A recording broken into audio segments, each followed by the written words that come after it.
Welcome back to Instigating with Clarkey and Drury, brought to you by our friends at Larry Hudson Chevrolet Buick GMC here in beautiful Listowel, Ontario, and the Listowel Squash Courts. I'm Ryan Drury, joined by Clarkey, and we're pleased to be joined by a very special guest, longtime host and reporter on Leafs TV, one of Clarkey's old colleagues and good buddies. We are very pleased to chat Maple Leafs with Paul Hendrick. Paul, how are you?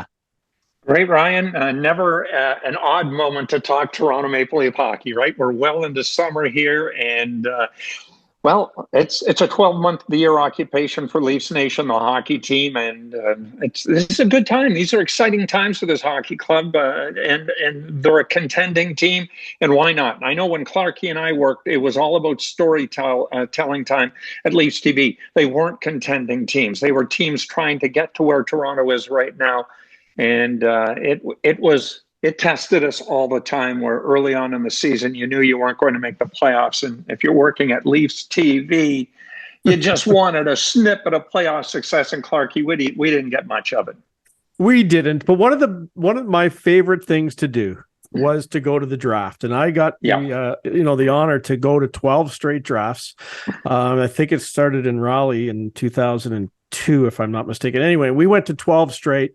What great memories I have of the draft. I'm sure you do too, but miking up guys like Nazem Kadri and Morgan Riley and Luke Shen and meeting these guys as kids. It was one of my funnest things to do at Leaf TV. Do you have any memories that stick out to any of the drafts we went to along the way? Well, I was with Brian Duff back in the studio while you guys were on the road for the first few of those, but I got to go to my first one with you in Ottawa in 2008. That was the Luke Shen draft. Yeah. And, we got to establish a really good friendship with Luke. In fact, when I had my podcast, he was my very first guest a week and a half or so after winning the Stanley Cup. He couldn't have been more gracious, and I'll always remember him. And I think of all the players that I dealt with from the Maple Leafs, Luke's in my top 5. But that all started in Ottawa. And the storytelling and the work we did and the amount of content that John Shannon needed for his network, Leafs TV. We were only so glad to help him out with it. But 08 would be my favorite memory, just because it being my first. But we can go on, the next year his brother Braden is drafted, but Nazem Kadri, and you mentioned him. Clarkey, our relationship with the brass back then was a little different than it is now. Sure. It's a little more sealed. Yeah. We had a good idea as to who was going to be drafted. You knew who to put microphones on. Yeah. You knew where to find Nazem because all these Kadri jerseys walking into the Bell Center were just going to that particular area of the stadium. Yeah. But the relationship between at least us and media and what Leafs TV was back then and Team Brass, the scouting staff, we were on top of it. And, you and Jamie, there's a bunch of you guys who really worked hard at cultivating that relationship, and that made the draft real fun. Yeah, that's funny because you mentioned Luke Shannon, and the last draft I was at was in Philadelphia. And you talk about maybe getting inside information. I'm pretty sure it was Philadelphia draft, or maybe you can correct me if I'm wrong. Isn't that the year we got the tip-off that James Van Riemsdyk was coming to Toronto for Luke Shen? Pittsburgh. Okay, it was Pittsburgh. Okay, but that's the kind of information we got well before the public heard. We had a report done, sent in, and then later in the day when we heard about the trade, it was in. So you're right. I think it's definitely changed now. I don't think that anyone's getting that kind of access nowadays. Yeah, that story. And the reason I remember Pittsburgh, my daughter Caroline was down there to see one of her friends, Jake Patterson, get drafted third round by the Detroit Red Wings. So we were going up to the lounge afterwards to meet, with Brass and to do a wrap-up bunch of stand-ups and another maybe 30 to 45 minutes content. The trade went down. Claude Lozelle, George Armstrong's there. We knew at 2:00 that the trade had gone down, but it was not going to be announced until 5:00. My daughter Caroline is there. She knew. She was sworn to secrecy. And then Big Daddy Bob McGill, I think, got the tip off. Bob drove Caroline and I home from Pittsburgh in about 2.5 hours. But that said, I remember Darren Drager and Damian Cox on Twitter going at it as to who was the first to break the trade. And I'm thinking, my daughter, who's second year university at Western, knew about this trade 3 hours ago. But we were privy to that. And there was a level of trust. Things changed. The market, more so social media, right? It's really just exploded. And I can understand why there's all this secrecy, but it was a far different game back then. But we were in the inner circle. You remember Montreal in 2009, Berkey, coming out with stuff that got him fined. And there's Jamie and I forget who else camera-wise in there just shooting all the stuff that we were allowed to put on the air. Yeah. Well, we had a mic on him at one point. And I think it might have been Armando or anyway, but just like I was in the draft room, like watching the draft and recording it, like when Barry Trapp and then Dave Morrison, Fergie sort of put a stop to it, but yeah, like just the access we had at Leafs TV. It's too bad the network's not here anymore. I find as a Leaf fan now, I'm really underserved as a fan. I want to watch a post-game show. As much as I didn't like doing 2-hour post-game shows, producing them at times, I miss it. And it's just the nature of Bell and Rogers, I guess, not wanting the competition. I don't know, but I miss that big time. You inside the Leaf dressing room and Bob Harwood at the time. Like I feel ripped off as a Leaf fan right now. Well, I remember it was back-to-backs. We were in Pittsburgh one night, Philadelphia the next, and I get a phone call at 8 in the morning, and we'd flown from Pitt to Philly. It was like 6 a.m., not much sleep. And I was getting just a bit of sleep. Those back-to-backs were tough, and it was a call from Leafs TV. Or Leafs Nation Network, Michael Gelfand, and Michael just saying, we're going in a bit of a different direction here. And again, came down to cost. And I said to them, we're not going to do any more live pre or post. We're going to do it all to tape. And I think a lot of it's cost and the nature of the business. Everything is just little vignettes, et cetera, et cetera. And I said, you do realize that this team is about to turn the corner. This was the year they finally made the playoffs. This was February. It was still well before a playoff spot was even in their vision. And I said, Gelf, and there were a few others, including HR on this call. I thought I was getting fired, but it wasn't that. And I was very respectful of where they were coming from. But I just said, we finally got a team that is going to be transcending. And now we're going to this. I said, this is when we should really be cranking it up. But you're going to do what you're going to do. And I want to continue to work and get paid. And I love what I do. And I love working for this hockey club. So just tell me what I have to do. But that was a heartbreaking moment in Philadelphia on that particular morning, hearing that from MLSE as they decided, Shannon Hosford, Michael Gelfand, and I think that was it on that call, along with a person from HR, unless I was going to fly off the handle. I wasn't going to do that. Like, are you kidding me? And we got to go and travel to all these games and still provide content on the road, but I missed the live element, then at Gate 5, right on the west side of the building, right there. I thought we had a good show. We worked hard at it. Did have a good show. Yeah, but where is it now? It's gone. It's in the graveyard and moving in a different direction. I guess I've got to respect that. Because the business has really changed in many ways, and I'm just grateful we had a chance to be a part of it, and we had a chance to work together. So that was all great.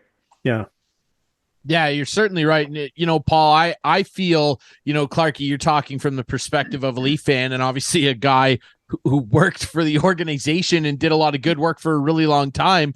I feel like every major league sports team should be having content like that, and they do it, but they cheap out on it in a lot of ways. And I'm offended by that, in the sense that we're doing this show right now, Clarkey. We've been doing this for a while. Like, you can put out pretty good content and not have it cost $50,000 or something. Like, you can do very good content with the technological advances we have these days, and not have it cost a bunch of money, and get some sponsors and make it happen. And it's embarrassing to me that these multi-million, if not multi-billion-dollar corporations, even at the NHL level, are not doing more stuff like this. It's embarrassing to me. Yeah, no, I agree with you, and I want to get Henny's opinion. But like, I watch other teams broadcast now. I do have access to them, and not everyone, but a lot of the games I watch, they'll go to a post game show, and they'll do a half-hour post game show. We'll hear live from the coach. What we used to do, and we were the leader in that, right?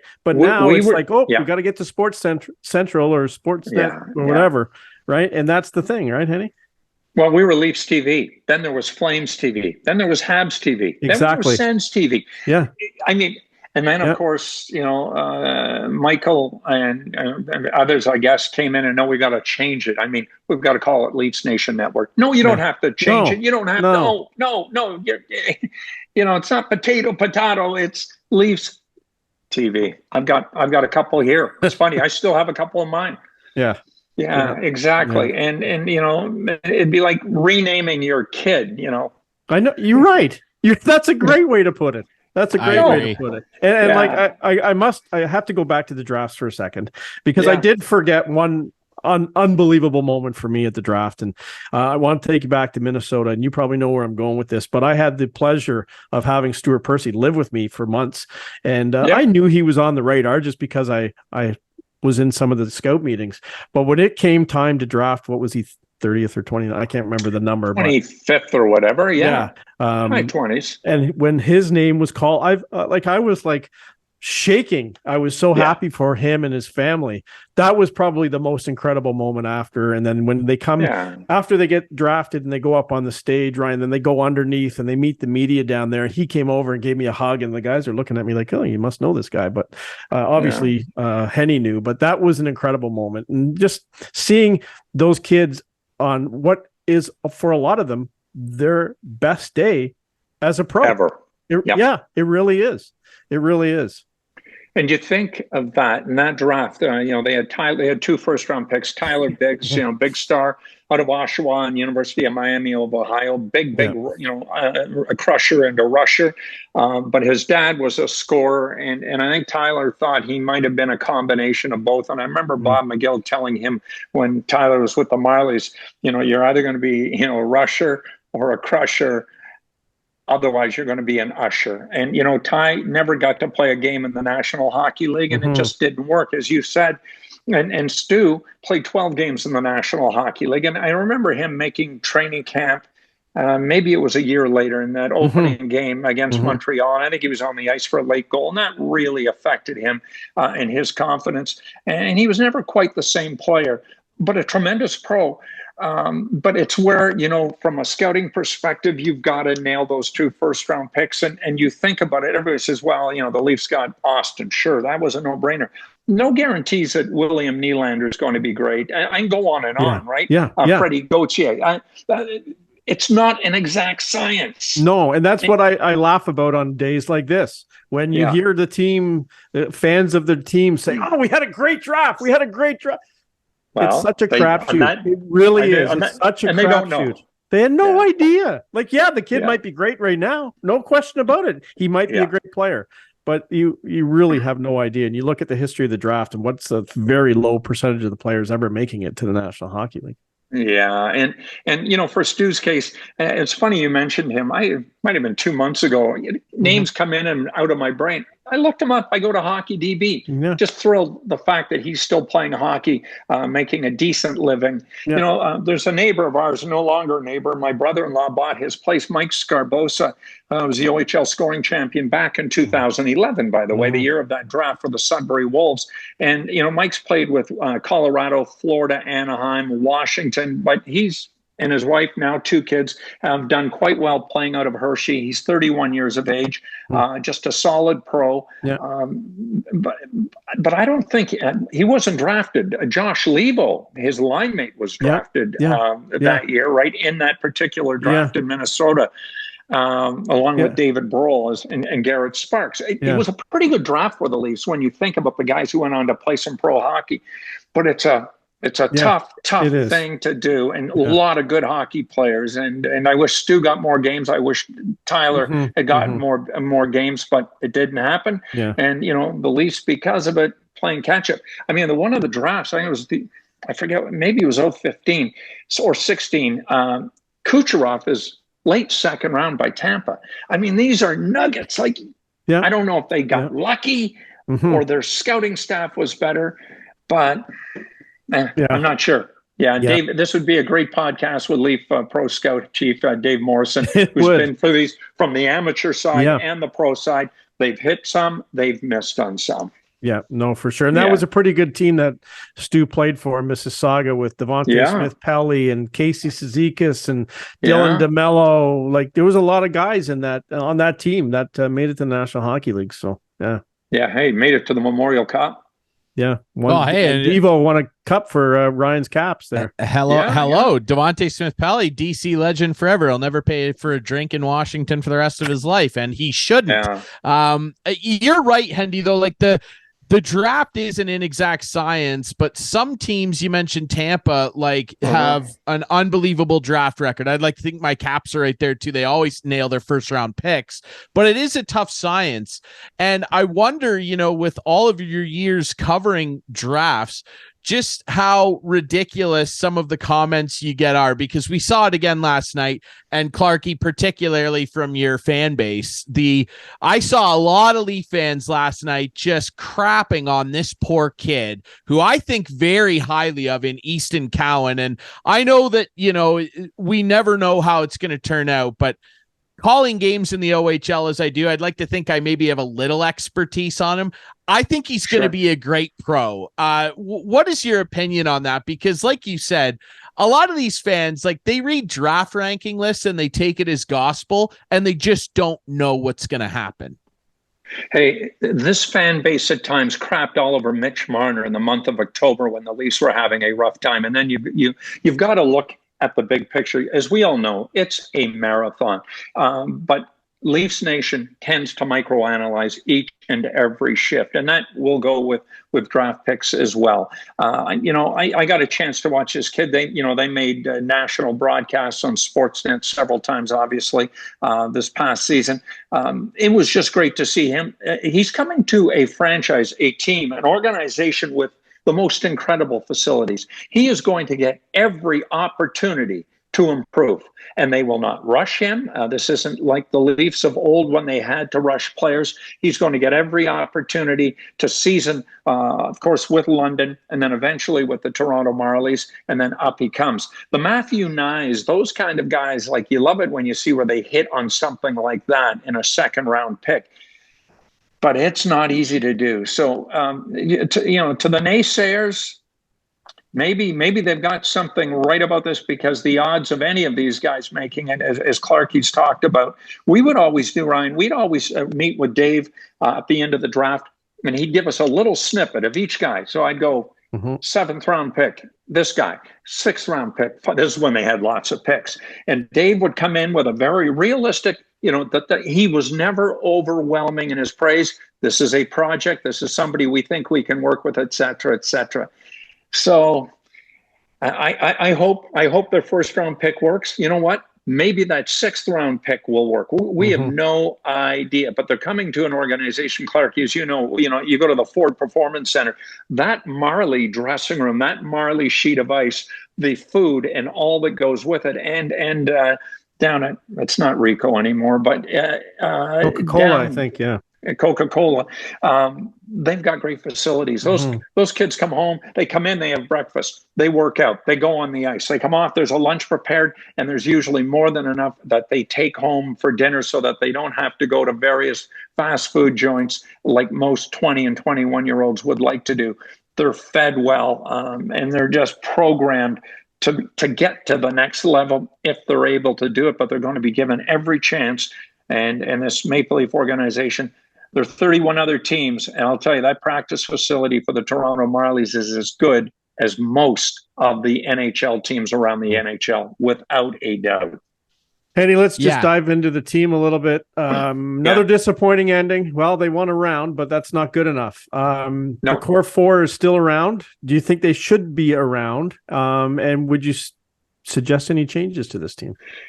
No, I think you keep the core four, because Clarkey and I, Ryan, I don't know what you'd have to say about this, but teams are chasing those kind of players, let alone a team that's not only drafted them, but they've drafted them and developed them. And so why are you going to give these guys away because they haven't succeeded yet? You know what? This team's made the postseason 7 straight years. And as a Capital fan, and I don't know if there's any Blues fans amongst your audience, but it took Ovechkin, I think it's 14 years to win his first Stanley Cup. That took the Blues always knocking on the door to win a Stanley Cup. San Jose has never won a Stanley Cup. There are no guarantees. But if you part company with one of these star players, unless you've got a really good idea as to what is coming back, and unless the cap kneecaps you and you've got to get rid of one of these players, you never get back what you're supposed to get. And you have to have good players to win the cup. And if you don't have good players to win the cup, well, you're not going to win it. And, the oldest of this batch is William Nylander. He just turned 27 in May. This is a young group coming into its prime. I hate for us to throw the baby out and all that bathwater when you've got a chance to keep them, and especially with the cap going up in a year from now. Some way, somehow, try to make this work. I think they've got to get better on the blue line, but I hope they keep the core 4. I think it'd be a shame if they lose and have to part company with one of these guys, namely William Nylander.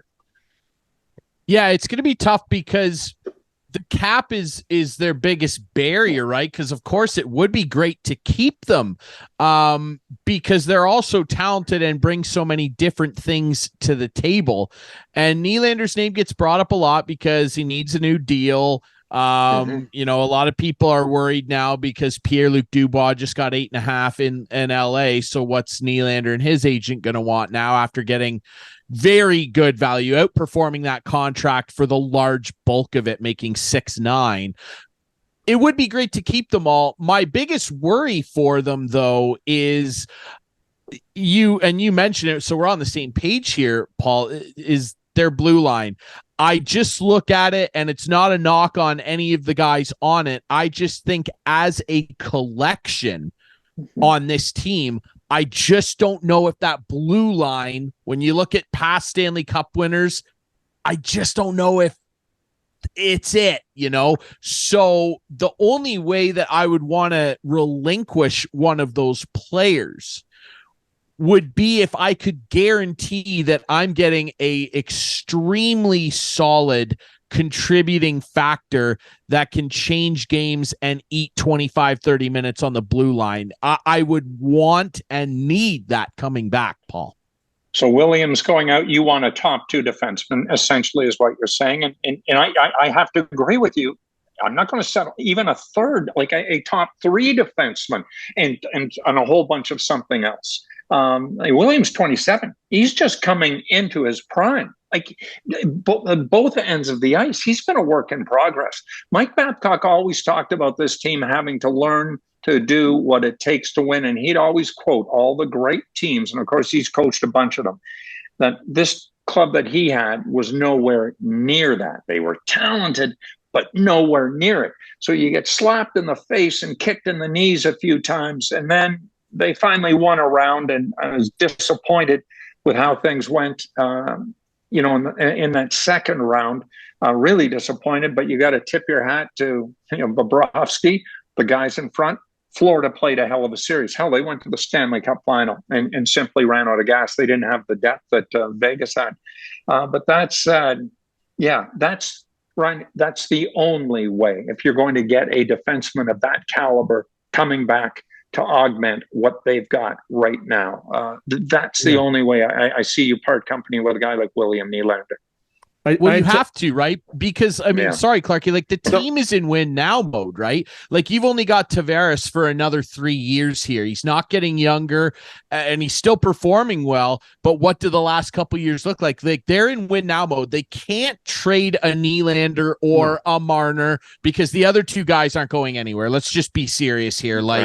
And they might not trade either of those other guys. Like Brad Treliving is playing the cards very close to the chest, but you can't trade. Let's just pretend, a Nylander or a Marner, and not get an immediate impact piece that raises the level of your team in an area of need, which is defense. I actually think they're pretty okay in goal. Samsonov outperformed any expectations I had of him, and that Wall kid looks like a blue chip prospect finally drafted by the Leafs. I don't think they should spend any money in net, but they need an upgrade at D, so that's the only way you can let go of a talent like that. Clarkey, go ahead. No, I was going to say what I've said to you, Ryan. And it ticks me off when I hear some of the so-called experts on TV saying they have to change the core. It hasn't worked. And correct me if I'm wrong. There's no magic formula here. No, there's nothing saying that if you trade one of these guys, they're gonna win. And I agree with you. They're all talented. As much as Mitch Marner, I call him Mr. Fancy Pants at times. He's a very talented player. Like there's no question about it. Clarkey, the Olympics are next week. Yeah, he's one of our top two right wingers. Absolutely. He's probably the top right winger. And as I said, you'll never win a trade with him. You're never going to win a trade, so you can't trade him. But I said at the end of the season that I think all four are coming back, and it looks like they're going to. I want to switch gears to coaching. You've seen a lot of coaches when you've covered the team. Yeah. Pat Quinn, Paul Maurice, Ron Wilson, to name a few. Randy Carlyle, Mike Babcock. Can Sheldon Keefe win a championship with this team? I think he can. I really think he can. And plus he's been with this group for 4 years. I like Sheldon. He's a hardworking guy. People think that maybe he doesn't he does get animated on the bench, not necessarily with players, but with the officials. But if we were eyes and ears in that dressing room like we used to be, we'd certainly know that he holds everybody accountable. He's also a player's coach. I mean, there's no way that Jason Spezza, first game as a Maple Leaf with a couple of dozen family members in the stands, is made a healthy scratch. No, not only Sheldon's coaching. Jason's not only in that game, but he's starting the first shift. Yeah. Not to interrupt you, but when Borja passed away, there was 6 Swedes on the ice. Yeah. And that was Sheldon Keefe putting them there, right? Exactly. There's a respect for that aspect of the game. And that's great. And that tugs at all of our hearts. But I think he's more than capable of getting the job done. And with this group, he's got 1 more year left on his deal. I don't know whether they're going to extend him along the way. Dubas, there are a bunch of players all going to the last years of their contract without an extension. I wouldn't consider him a lame duck coach. You look at the last 2 years, 115, 111 points.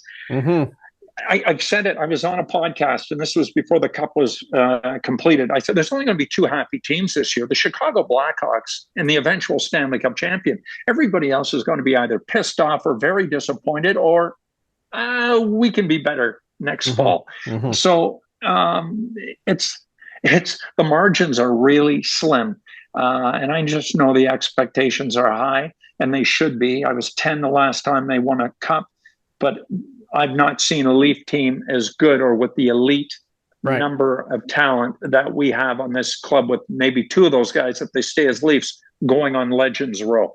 Yeah, I think they're this close. I really do. We've had Pooley on this show, and he challenges me on it when I say I think we're this close. He says, "Why do you think that?" But I just think they are. And you need a lot of luck. I'm sorry, but you need a lot of luck in the playoffs. Did you think going into the playoffs that Sergei Bobrovsky was going to perform like he did and the Florida Panthers were going to make it to the final? No one did. They got a lot of luck along the way. Ron, sorry to interrupt. Ron Haynes, he always said, I remember we were talking about what the Leafs have to do to win a cup, and he said, listen, I hadn't made the playoffs in my entire career until I go to Pittsburgh, and we're a goalpost away of being eliminated in the conference final by the Ottawa Senators, 2017. The puck doesn't go in. We get another chance and score at the other end. It's all over. They go on and win the Stanley Cup. But Ottawa, that puck goes in just as another fraction of an inch. They win that series. They maybe win the Stanley Cup. And where's Ottawa been since that moment of greatness? They haven't made the playoffs since. It's a fine line, and I agree with you on the luck. You've got to earn that luck. You've got to work for it, but you've got to have some. Yeah.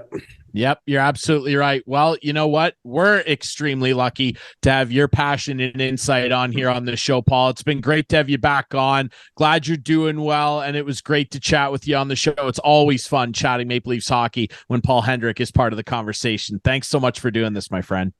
Thank you. And, I think back to some great drafts, 2015, and Travis Dermott, and Jeremy Bracco, Mitch Marner, of course. And then the following year, I think we only had a couple of picks, and it was Austin and Joseph Woll. And Woll's family, I'll never forget. We got to interview them. They were just, brother, sister, mom, and dad. It was just great. And of course, Clarkey, going back, I've said it on this show before, but the work that you guys did to get us set up for that big game in Michigan on New Year's Day, I'll never forget it. And it was cold it was brutally cold. It was. But the logistics that you and Jamie did going down there that fall to get things set up for what we were able to accomplish. I think we put out 30 odd hours of content. Something I'm very proud of in the conditions that we got to put it out. And I thank you and Jamie and all who worked, and our technical crew, Jen Dennett. I can go on and on. It was just fantastic. Yeah, it was a lot of fun for sure. And I'm still shocked to this day that they let Jamie and I, and when I say let us, they sent us to Michigan like a week before to scope out the area and come back. We just drove down one day, but just that little thing helped immensely when we got there. We've never been to the big house, so we didn't have a clue. And you don't want to walk into a place like that with a show on your shoulders thinking, where do we park? Just like logistics, right? All that stuff. And a foot of snow falling at 7 a.m. onward. Yeah, you can't factor that in. No. Anyway, thanks, Henny. Thanks, guys. Absolutely. All right. We'll be right back here on Instigating with Tom Valcke, longtime MLB scout, instructor, baseball guru. He's on to chat Jays next here on Instigating.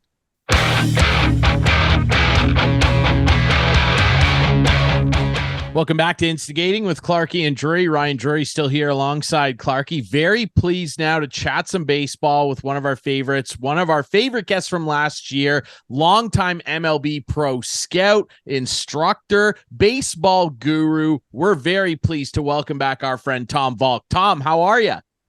Gents, it's great to be back with you guys. It's been a little while. And you caught me in a bit of a transition. I've been out in BC here for about 7 months, and I'm literally beginning my trek back to Ontario in about 2 hours. So we're doing this at the perfect time. It sounds that way. Well, let's just dig, Tom, right into the issues here, because we have a lot to discuss with you. And the issue du jour here in Canada, particularly, of course, Toronto, is what's up with Alek Manoah. Man, oh man. The Jays season overall, it's been, I would call it disappointing, in the very least underwhelming. He is at the center of it, and it's not getting any better anytime soon, Tom, with what went down in the Florida Complex League the other day. Have you ever seen, because I don't know if I have, I can't think of an example of a player in any sport that has been hammered this hard with such a precipitous fall from grace year to year. Have you ever seen anything like this? Not in the same time frame. I mean, obviously Ricky Romero comes to mind, and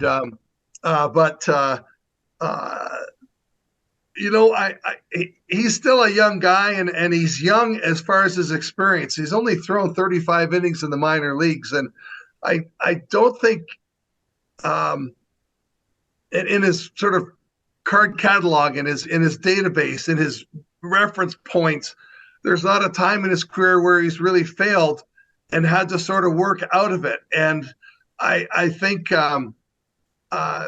being the opening day starter, being a Cy Young candidate last year, it's the last thing in his mind that could have happened, struggling.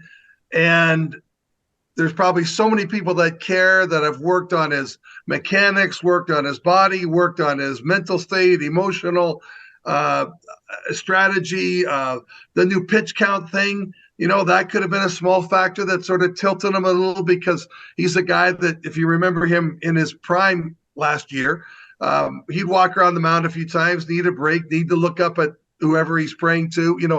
and that could have been a little thing. I think just some little things rocked him, and he didn't have a place of reference to go back to and say, here's how I got out of that last time. And I think they certainly did the right thing by sending him down. That outing the other day, I don't think one person cares about it. I don't think it's a PR line when they're saying, we don't care about giving up 10 or 11 runs in 3 innings. I mean, naturally you would have wanted to see him go out and just light the place up. But generally in those when you're in that state, when you're in those types of programs that he's in right now, performance is truly secondary. They're just trying to look at mechanics, looking at what small or large, minor or major corrections they're trying to put into him physically, mechanically. And it's one thing doing it in the bullpen, but even if you're Alek Manoah, when you go out into a game and guys are in uniforms and there's umpires, I don't care if it's the back lot of Dunedin or whatever, that's the real test of, when you had all those wires hooked up to you and cameras on you and coaches analyzing your separation or your point of extension or whatever it's going to be. It's different than when you get into a game. Can you carry those changes that you're trying to make into a game setting? And I think that's just going to be part of the process. I don't think he's going to be back soon. I'm in my mind, I'm kind of hoping he's back for the September run, and maybe he can just drop in on us and be right back where he was. Thank God for Barrios and Kikuchi, because they really have made up the difference. Yeah. Confidence is such a major thing, as you well know. Do you think it's more mental with Alek, or do you think, because at some point in time, you can get too much information in you, right? Like too many things flying at you, and that's got to mess with your head. So I don't know how you get over that, but what would you suggest? Yeah, I do personally believe it's much more mental than physical. I made a reference the other day to when Roy Halladay was sent down to the minor leagues, and he began his appearance in the major leagues. He was 21. They sent him down when he was 23. He came back and became the legend Roy Halladay. And Halladay was never one for microphones and whatnot. I remember kind of not even knowing what his voice sounded like, because he was just never a guy that cared about that stuff. And I remember the fan 590 was going to interview him at his retirement, and they had said he's going to talk about what happened down in Dunedin when he got sent down and what was the big turnaround. I was so into hearing that, I couldn't miss it. And I remember I was in St. Mary's, and I drove up to the east end of James Street to make sure no static from the Fan 590, kind of the high point of town. I wanted to hear Halladay so much. And what really surprised me was that he credited Mel Queen and the other pitching people who were down there helping him. But who he really clearly said influenced him the most and had the biggest impact was Harvey Dorfman. Harvey Dorfman was the author. He goes by H.A. Dorfman. He's passed away now, about a decade ago. But he wrote the mental aspects of baseball and the ABCs of pitching. And the Jays brought Dorfman to Halladay in person. So he not only had his book forever for a reference, because Halladay said he kept referencing the book to remind him of the conversations they had, but he had Dorfman one-on-one.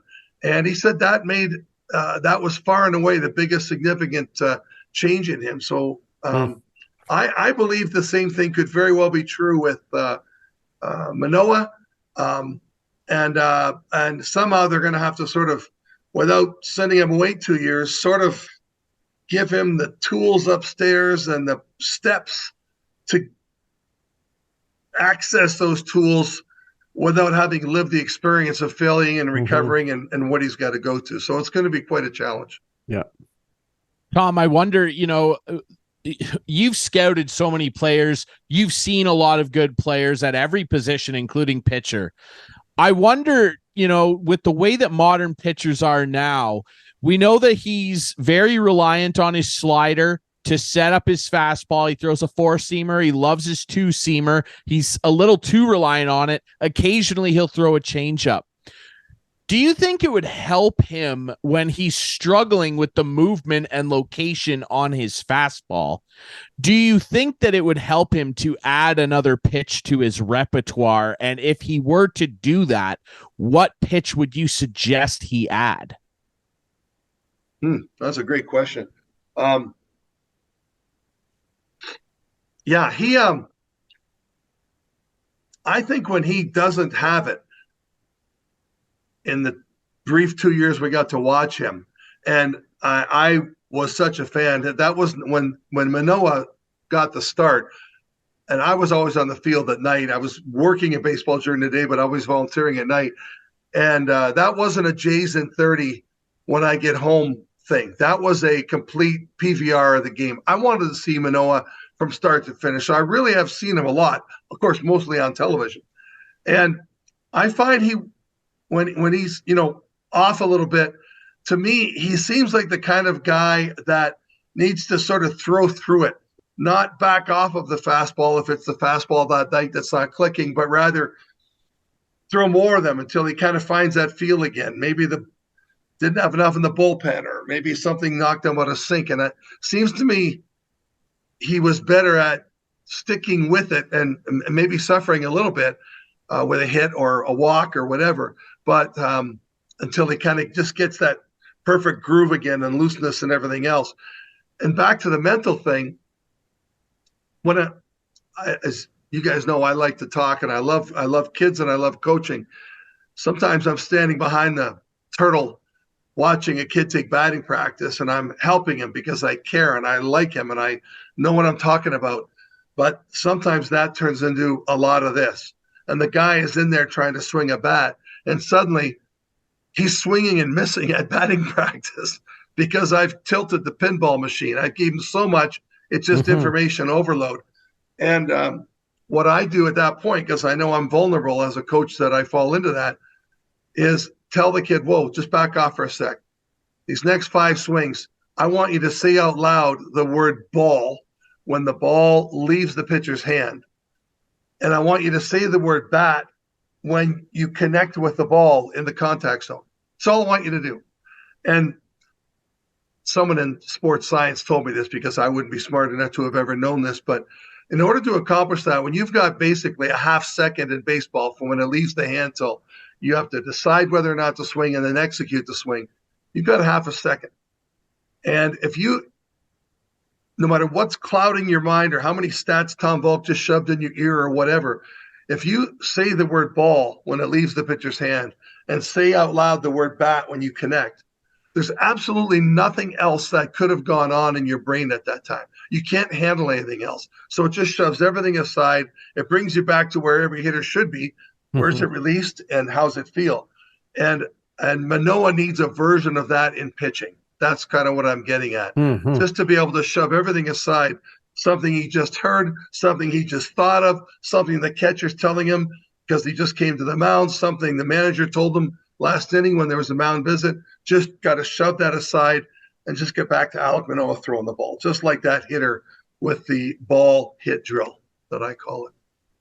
You know, Clarkey, I know you want to dig now into the general team stuff. The only reason I brought that question up is because I read a really interesting article with Corbin Burns, and he was talking a little bit about, obviously, the Milwaukee Ace. He's one of the best pitchers in baseball. And he was talking a bit about when he was struggling earlier in his career, and his catcher at the time suggested that he try throwing a cutter.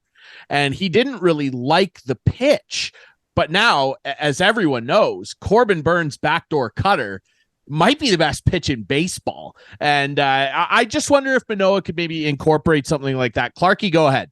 No, I just wanted to get Tom's opinion on the Jays. You called it disappointing, Ryan. I call it really disappointing so far. It's just so inconsistent, I think, is the other word I would use. And it's so disappointing. I texted our producer, Adam, and Ryan the other day, Tom, when they lost Game 1 to Oakland. It's just so disappointing seeing what's been going on and like the hitting, like what's going on with Vladdy. 1 home run at home. Let's dig into him a little bit. What do you now? Two. Let's give him credit. I don't want to jip him there, but 2 home runs at home. What's going on with Vladdy? Yeah, I think I get so frustrated with these guys. Same. But I also feel a love and passion for this team the last couple of years. Certainly in the 15, 16s when they finally got back to the playoffs. The biggest reward for me at that point was my kids who never got to see the Jays in a playoff game, never got to experience the Rogers Center because it was back to 92, 93. And they were all not even born yet. But I thank endlessly Alex Anthopoulos because I got to take my children to the Rogers Center when the place was crazy, hairy, hair on fire, wild, and they got to experience it. And now this version of the team, I think my frustration is probably the same level as previous frustrations, except it's got more exclamation points because I'm just so in love with the team. And so I feel like back when I was a kid growing up in Windsor, the 1968 Tigers, they won the World Series. That was 54 years ago. Well, the lineup, it was Stanley McCullough, Kaline, Cash, Horton, Northup, Freehand, Wirt. And then when I played outside, it was always McLean and Lolich. I had a two-man rotation in my little childhood fantasy. But there's the lineup from 54 years ago. You never forget it. I had that kind of love and passion for that club. And this is the way I feel about this version of the Blue Jays. So I think you guys are the same. They're so easy to like. I think our frustrations are even magnified because we like them so darn much. And the other night, as you said, Oakland shuts us out. And then the next day we get 5 doubles on the first inning and put 7 on the board or whatever, 6, and that's frustrating. It's great. It's better than getting shut out again. But yeah, I can't believe how much the pitchers have saved this team. Not only with the absence of this expected star Manoah gone, but while the hitting just puts up 2 to 3 runs every single game. Well, the hits with runners in scoring position is atrocious right down the lineup, pretty much. Well, did you hear that one stat when we were playing Texas there 10 days ago, whatever it was? And Shulman said that I think the Jays and the Rangers had the same number of hits this year, but the Rangers had scored 100 more runs than the Jays. Unreal. To your point, Chris, this team, you just have to expect them to score 7 a game with this top to bottom lineup. And they just aren't, or they're just, I can't believe for half the season, 81 games, we're not talking a small sample size here, that they consistently just, it's like one guy gets a hit, 3 make it out, and they never can string them together. Yeah. I'd like to say I see a change coming, but that's half a season. That's sort of becoming embedded. And Chris, your mention about Vladdy, this is the guy that influences the team up and down. And it's the baggage, good baggage in many ways, that comes with him clearly being the leader, the captain, the superstar, the focal point, the everything guy. And if he can start finding himself and also casting aside maybe all kinds of things, I've got a mechanical thing I'd love to be able to, I wish I could talk to him. But anyway, if he can break out, then being the top gun, it'll shake into the team. But I really believe he is going to determine the fate of these bats. And this is a team that's got to be scoring 7 runs a game for the next 80 games, maybe 5, but they're capable of 7 because top to bottom, there's never a point where they get and I go, oh no. Even Biggio, when he hits, he's got such a sharp, clear-cut swing. That guy needs to be playing every day. I'm not saying necessarily in Toronto because I love Espinal. I love him, and he's being so underused. I also see why Merrifield gets a great time over at second, but Biggio's got to go somewhere and play every day. He's going to become I believe, a better than average major leaguer if they just let him swing every day. He's got a gorgeous swing. But even when they get to the bottom of those guys, I have great hopes. And Kirk is out of the lineup right now. But now you got Jansen knocking home runs. You got guys at the bottom who you think are going to produce. There's just never a part of the lineup where I want to go and make a sandwich because I believe it's going to happen. It's going to happen. man, 81 games, that's getting old for expecting it to happen all the time. Yeah.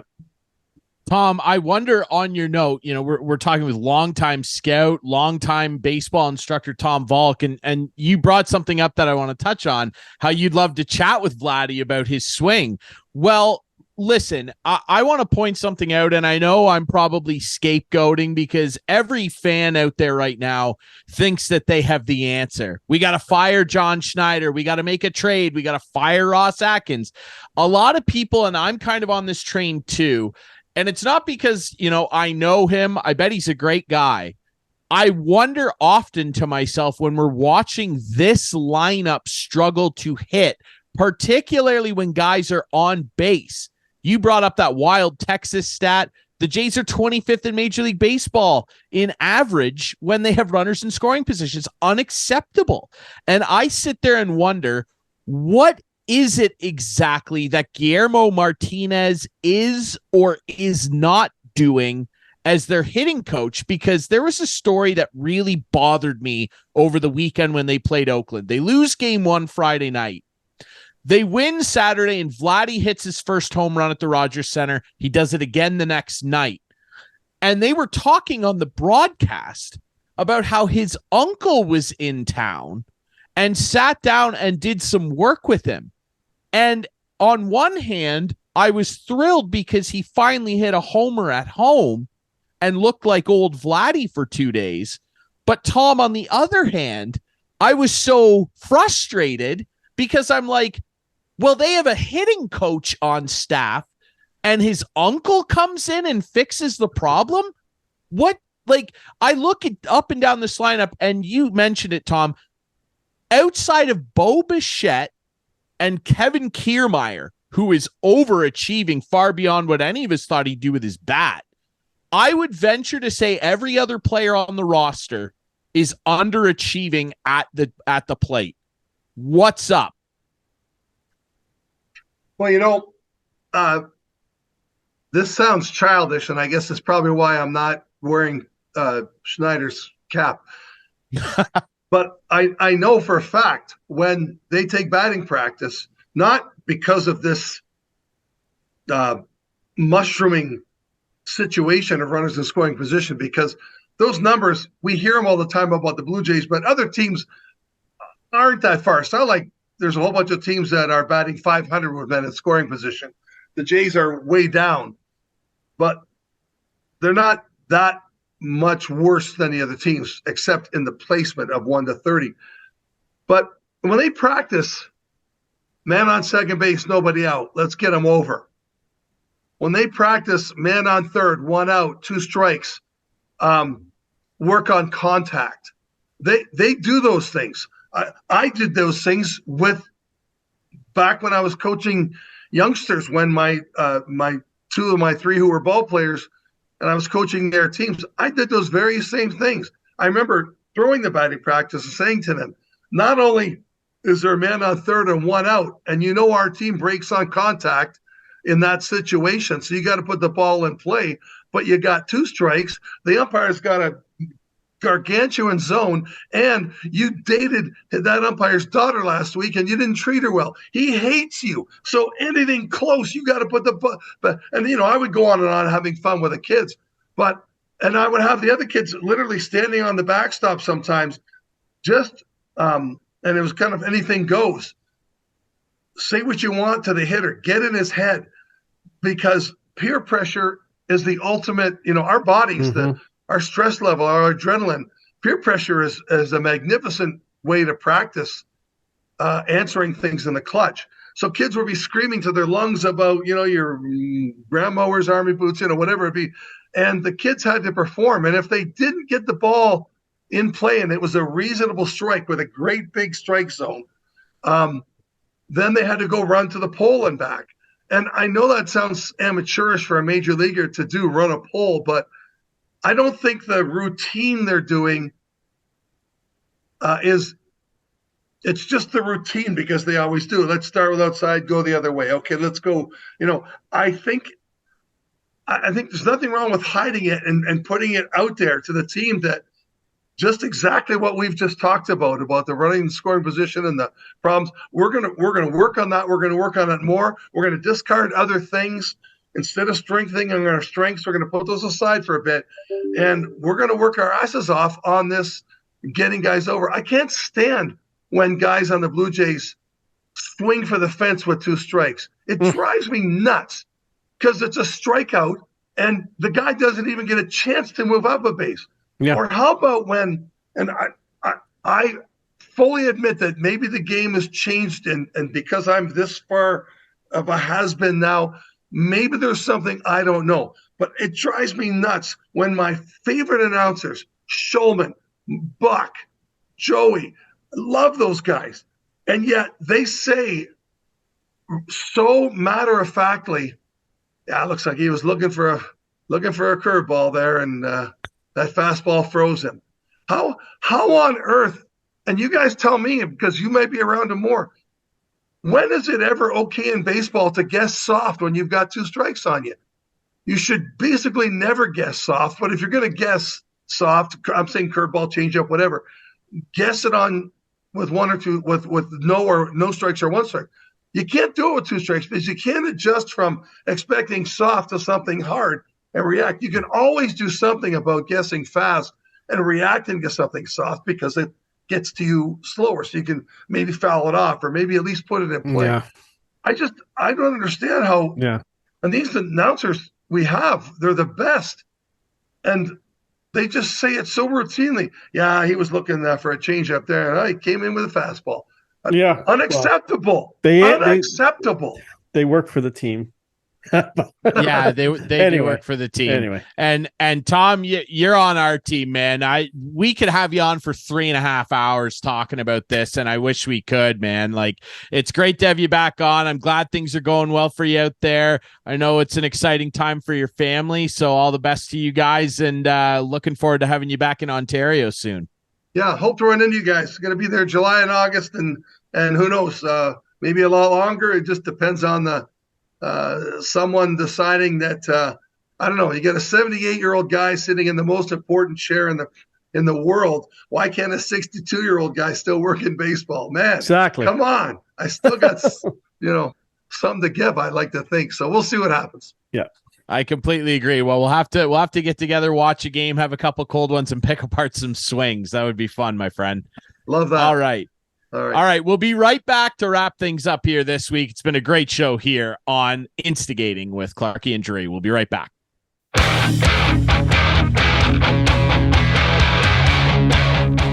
Back to wrap things up here on Instigating with Clarkey and Drury. Thanks so much to our great guest, man, Paul Hendrick. It doesn't get better than him when it comes to talking about the Maple Leafs. The guy is a lifer when it comes to the Leafs. Clarkey, you know that you worked with him for so long. He's a beauty, and so's Tom Valcke, longtime Major League Baseball scout, instructor, hitting coach. Dude, the guy's done it all. We're gonna get Tom back on. We gotta dig more into the Jays with him. That guy's brilliant. Whole hour wrapping up the show. Yeah, we have to do it. Who's that voice joining us here? Who's that voice?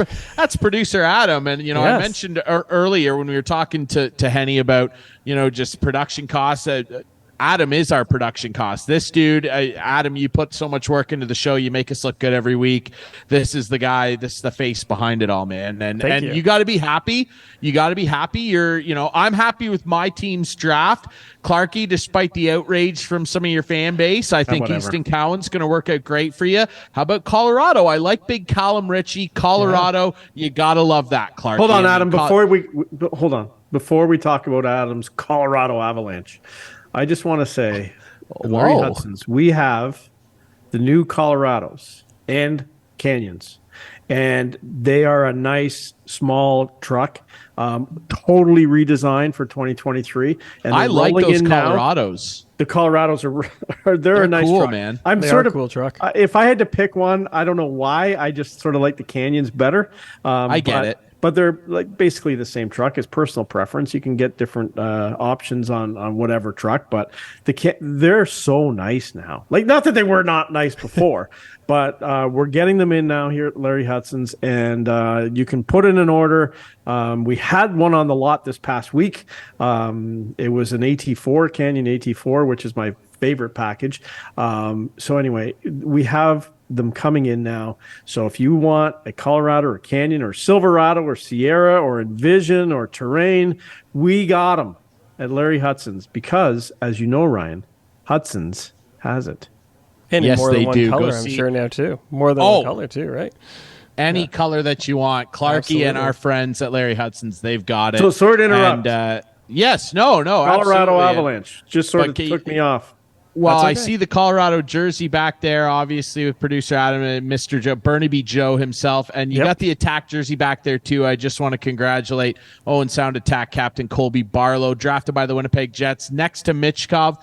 I think that Barlow might be the steal of the first round for Winnipeg to get him at 18. I'm a big Barlow guy. Thrilled for him. Thrilled that you watch this show with us Friday nights at 8, Sunday nights at 9 with our friends on Whiteman TV. That's channel 6 for Whiteman subscribers. You can watch the show on our YouTube channel Friday nights, debuting at 9 p.m. You can find the podcast on all the best podcast apps out there. Why aren't you listening if you're not going to watch? You can find us everywhere, and you can find us on social media at Instigating Pod for more great content and access to the show. For myself, Ryan Drury, Paul Hendrick, Tom Valcke, that's Clarkey. That is producer Adam, the star of the show. We will be back. Not next week. We're going to take next week off. Enjoy our Happy Canada Canada Day. Day. Yes, Yeah. happy It's going to be my birthday I'm off. as well. I'm off on So- a little vacation. I'm going out of Yes. the country. I can't disclose where I'm going because it is a surprise to my girlfriend.